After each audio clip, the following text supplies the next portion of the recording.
அவர்களே, உங்கள் சொற்கள் மிகவும் அழகாக இருக்கின்றன. உங்கள் கவிதை நன்றாக அமைந்துள்ளது என்றார்.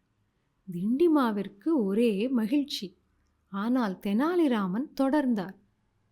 ஆனால் ஒரு சிறிய கேள்வி இருக்கிறது. அரசவையில் அமைதி நிலவியது. நீங்கள் மன்னரை சூரியன், சந்திரன், தேவன், மலை, கடல் என்று பலவற்றோடு ஒப்பிட்டீர்கள். ஆனால் எங்கள் மன்னர் உண்மையில் செய்த ஒரு செயலை கூட உங்கள் கவிதையில் சொல்லவில்லையே. திண்டிமா அமைதியாக நின்றான். தெனாலிராமன் தொடர்ந்தார். எங்கள் மன்னர் பல போரில் வெற்றி பெற்றவர். அவர் கோவில்கள், கால்வாய்கள், பள்ளிகள் கட்டியுள்ளார்.